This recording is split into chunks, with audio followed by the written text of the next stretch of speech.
Hello and welcome to The Moment with the Munsons on New Reality TV. We have got such a legend of a guest with us, not least because of all her incredible skills, but she's got up at 4 a.m. to be with us. Isn't that amazing? I know, she's absolutely remarkable. We are, of course, bringing on Maria T. Rothenburger PHD, who has got a show on New Reality TV called The Reluctant Medium.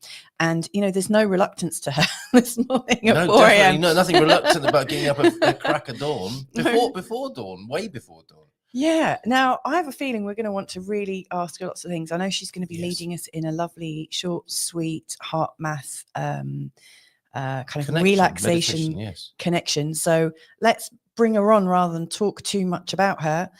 She's a coach, a counselor. She does so many different things, wears so many different hats. So. Yeah, I've got a lot of questions. Let's bring her on now. Dr. Maria, good morning to you. Thank you so much for being with us. How are you today? Good morning. Cheers. Cheers. Yes, well, after that dancey intro, I'm feeling like, ooh, maybe it helps, doesn't it? Yes. So, Dr. Maria T. Rothenburger, you have so many strings to your bow and skills. How do you describe yourself?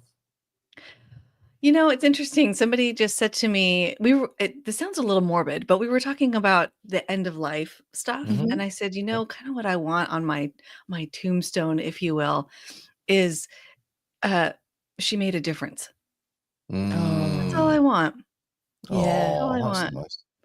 So where did it all begin? That's so lovely. Where did it begin? Because I imagine that's something you've wanted to do from a very early age as well, I suspect. And what was it that made you want to make a difference? How did that come up as a pattern for you?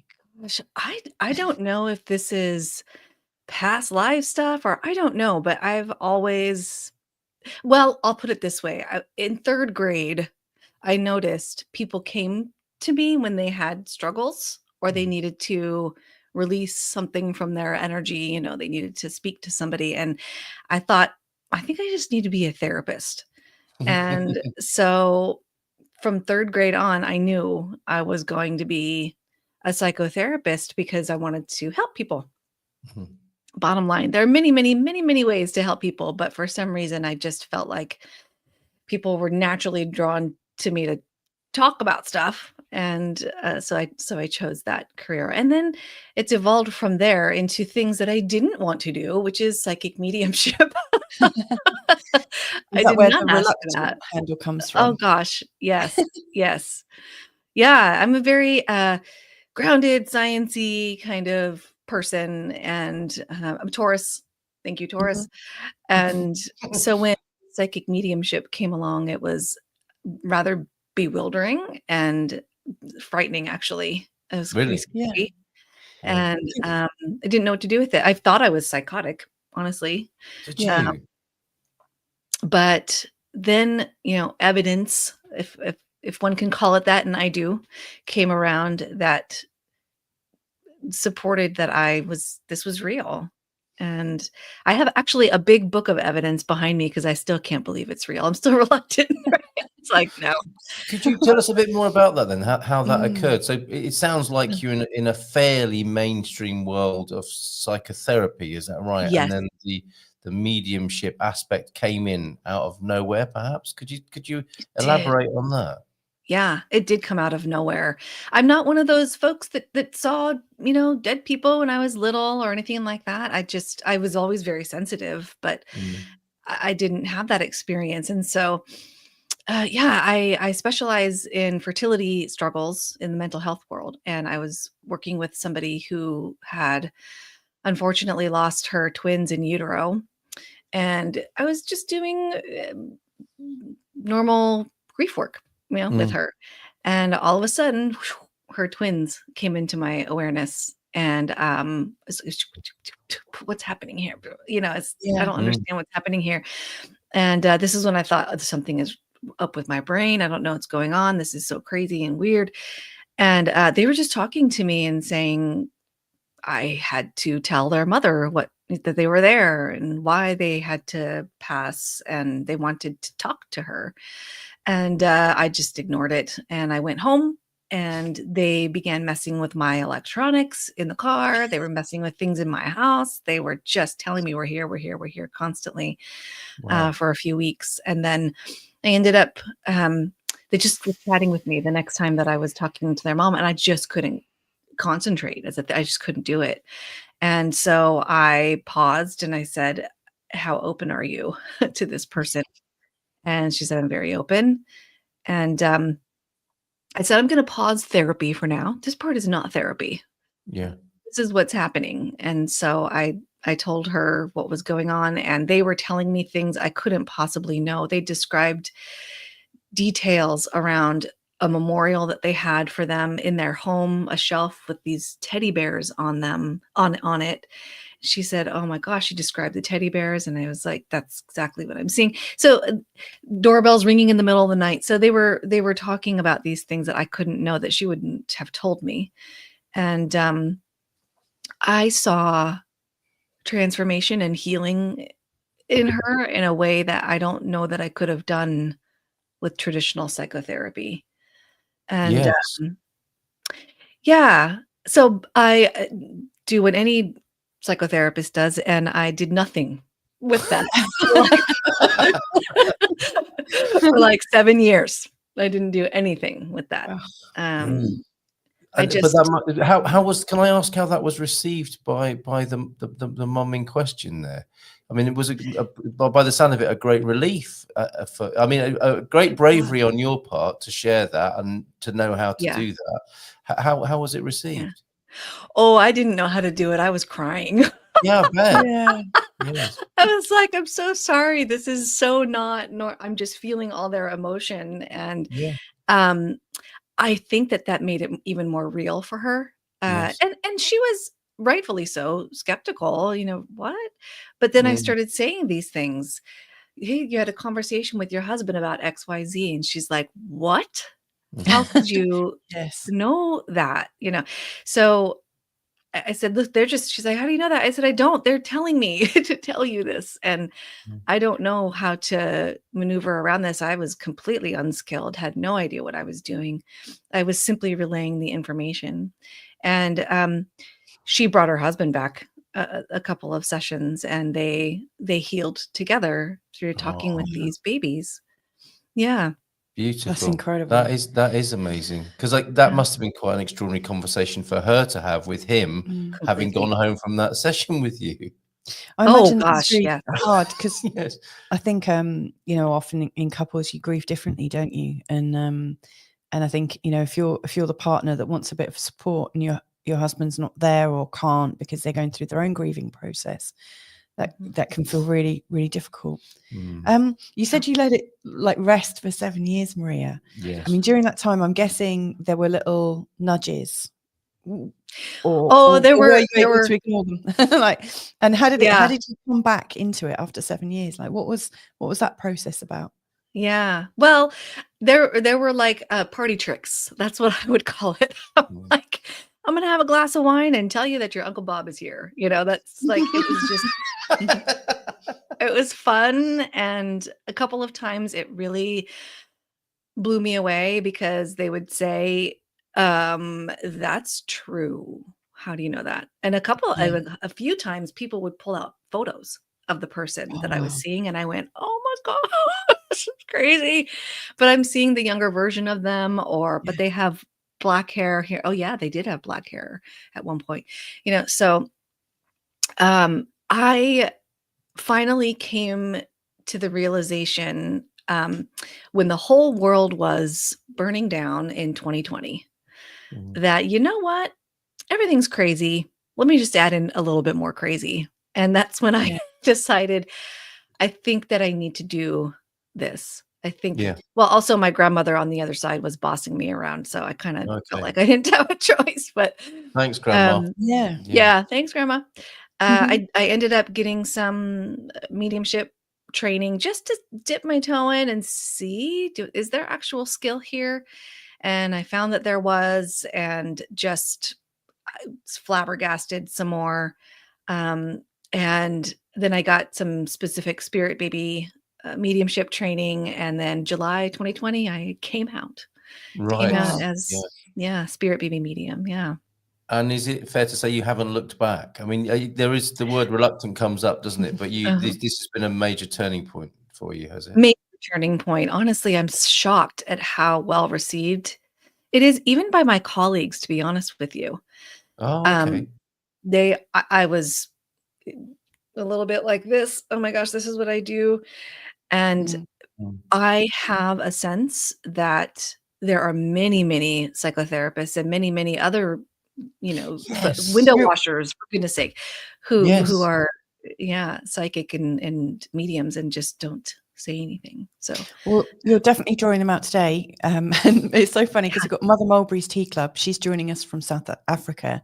And she's saying, I used to give palm readings in school, was known as the school witch. I love Oh, today's chat so much. yes. It's funny You because did as well, didn't that's you? exactly what I Yes. used to do. I Yes. used to do palm readings, and that was my party trick. I was quite shy-ish, Oh, fun. not very good. I could mix, but I was very sort of nervous about it. And reading Mhm. people's palms was a great way of managing my anxiety. Yeah. But when I was touching palms, I would, like you, Maria, I would get these little nudges from, outside of me to pass on messages and things. Yeah. So yeah, I think there's a lot of us with similar experiences. Well, You're right. and Bob here, Robert Yeah, Yonker, Bob Yonker. He opened up to his capabilities as well. We Yeah. spoke to him about that, didn't Yeah, we? he's been on our show. Robert, Bob, Ah.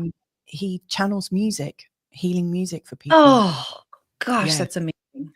Yeah, it is. So, I mean, we're all in really good company here, and And it's very interesting to hear you say your colleagues in the psychotherapeutic profession were more open than you might have imagined. And there's a bit of a Yeah. clue possibly there, isn't there, into what's going on in the world generally for us at the moment. This what was hidden is finding an easier passage into the mainstream and the common awareness, if you like. Are you finding that generally across the board? And are I you think pleasantly so. surprised by that? Uh, Pleasantly, for sure. I think that folks have there's more of an openness because of what's going on. There's Yes. just I think that I like to say we're becoming broken open. That Yes. what we've been doing has not been effective or working, and now the brokenness continues. Therefore, we're seeking something to Mm. support and elevate ourselves. And and to be fair, there are many of my colleagues who are like, that's interesting, not for me. But yeah, there's not one person has said, you're nuts, you're crazy, I'm turning you in, you're going to lose your license. Not one person has said that. Wow. So yeah, probably because I tend to present quite grounded and yeah. it, yeah, it's been beautiful, actually.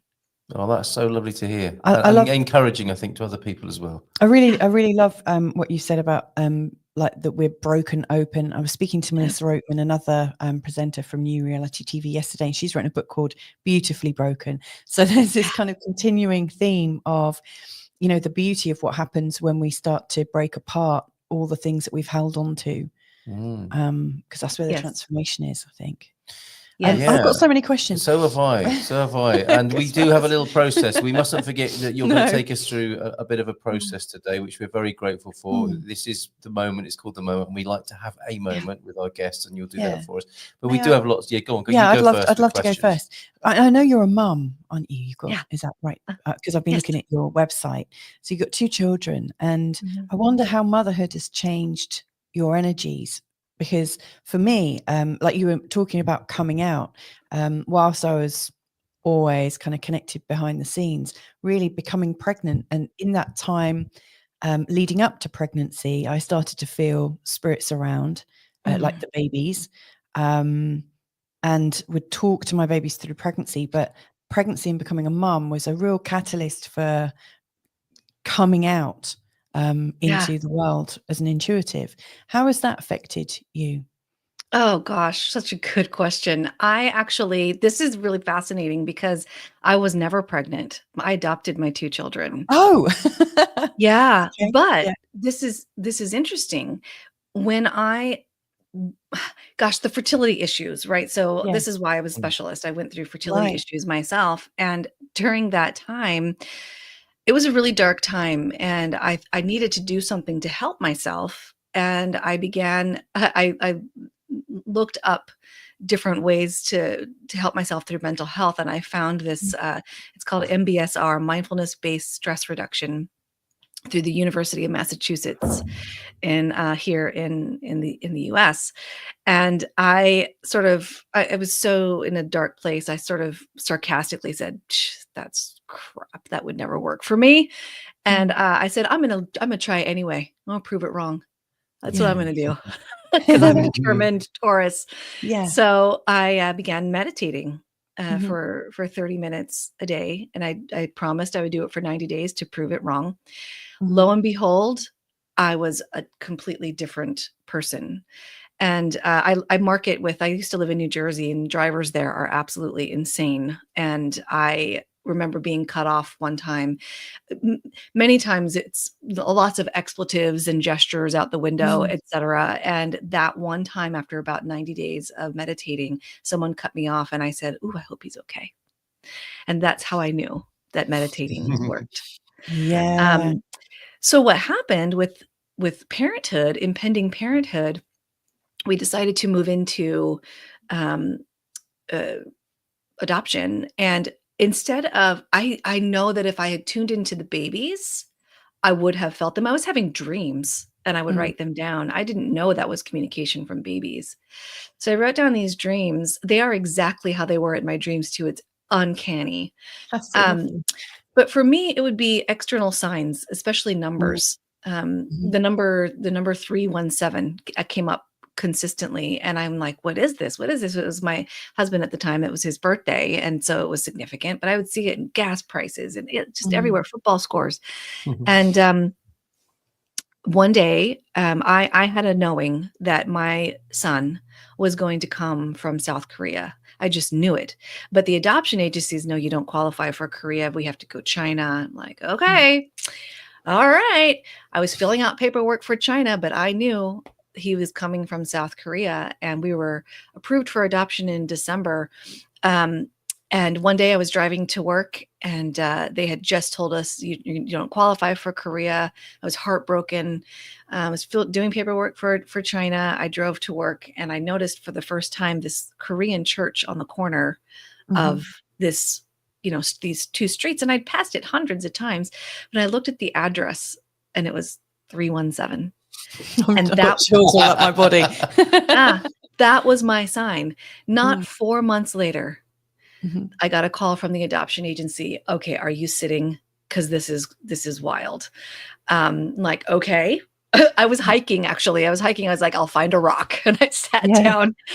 And turns out about an hour away from us, there was a family who had adopted this child. And they decided not to finalize, not because there was anything with the child, but because the mother thought, I'm not supposed to be a mom. And I think that she knew she was bringing him here for us. So would you like a baby? You have to decide in 24 hours and take custody within 48 hours. By the way, he's from South Korea. Wow. Yes. And so I got hits and signs like that. I don't feel like I was connecting directly with the babies, although they were probably attempting to connect with me. But I was so, grounded and like noticing signs. I was curious about that, and I would laughingly write things down, but only later did I realize that was real. That was the universe, somebody communicating with me. And there we have it. Wow. Tremendous. That also from an astrology point of view, because I know you and I are going to meet later on next month, aren't we, to talk about spirit babies and astrology. I've worked with a few people in adoption processes, so I've like spoken to people who've been adopted and looked at the charts of them and their adopted parents. And it's interesting, parents always show up, like the charts of parents and their children, whether through birth or through adoption, there are always similarities. So, I do think children know who they're coming to. I do. I think so too. And they know, and they most of the time don't really care how. But sometimes they know exactly how, and they have a reason behind it. And it's beautiful.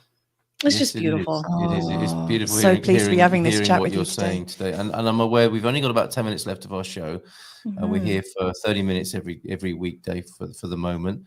on New Reality TV. Maybe now's a good time, if you don't mind, Maria, to take us through the process we spoke about. And if we've got any more time after that, we'd love to come back to some more questions. Sure. But I don't want to miss out on a lovely process with you, if that's okay. Sure, absolutely. So the HeartMath Institute, they do incredible work. You probably have heard of them.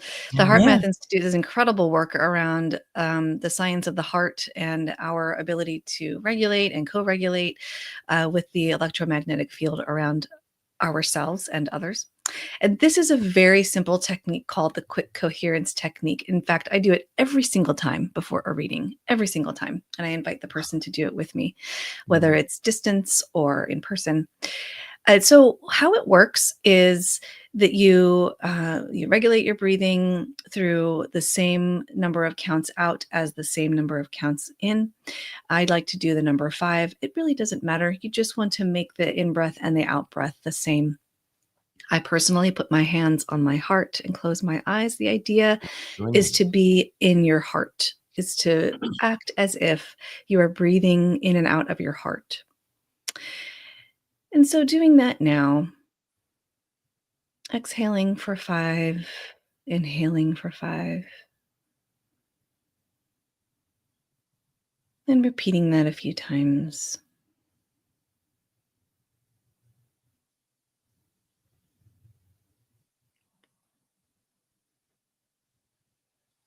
Breathing in and out of the heart.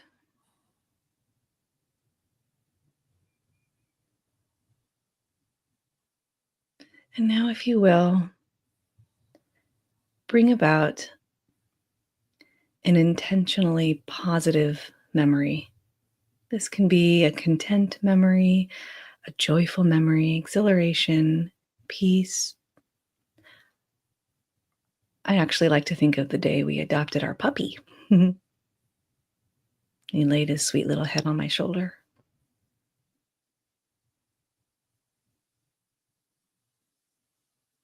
Really put yourself in that memory. Who's with you? What are you wearing? What are you smelling?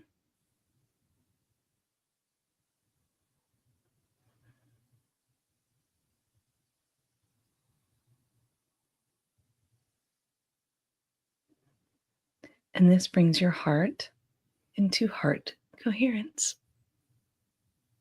And when you feel right, flutter your eyes open. Thank you very much indeed. Mm-hmm. I don't really want to ask any questions now, do you? We just you just sit here and revel in heart coherence for a moment. I went back to our first year. Did you? Yeah. Oh, I love we have it. to go now, Dr. Maria. I understand. Could you just take over the show for us? That would be great. No, it is connected. I shall continue to a question that is so lovely. Thank you very much. If I could connect with what Louisa just said and the idea of family building, because one thing leads to another, doesn't it? I've not seen that phrase before. Is that something of your own? This is how you speak of it as family building. Is that right? That those two words. We saw that on your website. Yeah, it might be an American term. Oh, okay. It's used pretty. Yeah, it's used pretty frequently in the I should say in the fertility community. Family building. Yeah. It's pretty common over here. Is it? That's okay. So that's just a cultural difference because I connected it with community building. I thought, okay, yeah, well, the basis of community building, of course, would be family building, wouldn't it? And you are right in the center of that, helping people with family building. I'm wondering, is it like family building, like parents with children through adoption and through fertility treatments and natural, that's right, natural fertility, or is it also like strengthening families as well and helping people come back together? It is literally helping folks bring babies to their family. So building a family. However, I did for a while specialize in seeing children, and so that would of course strengthen and build the family environment. So it's a little bit of a double dip, but yeah, the idea is specifically around fertility stuff and infant loss, pregnancy loss, miscarriage, those kinds of things. It's all under that umbrella of, I'm trying to bring a baby into my family. We're trying to add numbers to our family. Yeah. And if people want help from you with that, with your website, that's the best way to approach you, is it? With the website address we're seeing on the screen. Fantastic. I want to ask, I've had a couple of miscarriages, and I'm not going to ask for the reasons like that, but I know it's a lot more common for people to experience than like we're led to believe, you know, like when I had a miscarriage, I was so shocked. I didn't expect it because I'd already had you know, an easy pregnancy with my first child, and nobody talks about it. That's the thing that I noticed, is you don't know how common it is until it's happened to you, and then all of a sudden lots of women separately take you aside and share their stories with you. It's not something that's really spoken about that openly. From the spirit baby perspective, and from your very privileged perspective to, you know, be in that sort of intimate process with people, what messages, or what are the greatest learnings that you've learned, you know, from the babies, or what messages come up again and again? Oh gosh. About. Yes, of course. The spirit baby realm is nothing but love. Nothing but love. And miscarriage, abortion, even all of these experiences are, to them, great. Check. We checked it off. We're good. We're on the right track. Here we go. I can tell you right now, one of your losses was your second kiddo attempting to come. Yeah, I thought so. You knew. I actually lost twins at about 14 weeks, and we had two after. Oh my gosh. Yeah. Well, okay. So lots of messages come through, and they're all varied, right? So everybody's story is a little bit different. We're all individuals, just like we are individuals in bodies. Yeah. But the underlying understanding is that there's love. Nothing but love. Love. Many times folks experience loss because here we come back full circle, back to broken open, because because they are, this sounds a little odd it's hard, I have to say, being in the spirit world and on the earth plane, because to them, they're like, this is great. We're on the right track. And on the earth plane, there's devastation and pain and just suffering. And that is what's causing the broken openness. But they're saying, yay, go mom, go dad. This is great. You know, like, we're on the right track. Because a lot of souls, and you might know this from your kiddos that are here Earthside, they are extremely important souls who need parents who have connected with the other, like connected to higher consciousness, higher awareness. They have an understanding that this isn't all that there is. So kiddos who are born to parents who are broken up in this way and connected spiritually tend to be highly sensitive. They tend to say things that are not normal, like, hey mom, there's a cat on my bed. Why is there, we don't have a cat. Why is there a cat on my bed? But instead of mom saying, oh, that's just your imagination, mom says, ooh, tell me more about the cat. Does the cat talk to you? Does it have a name? You know, so broken open parents tend to have a little bit more spiritual connection in this way. So that's one big reason that was going to be my question to you. What message do you have for people who feel broken open at the moment? Because it's such a beautiful question. And unfortunately, we have to go in a few seconds. But Maria, will you get up again at 4 a.m. and come back and talk to us again? Yes, I will. Oh, please do. Thank you. It's been wonderful. We have to go now. Thank you for breaking us open today. Thank you so much, everybody. We'll see you again tomorrow. Bye-bye. Lots of love. Bye.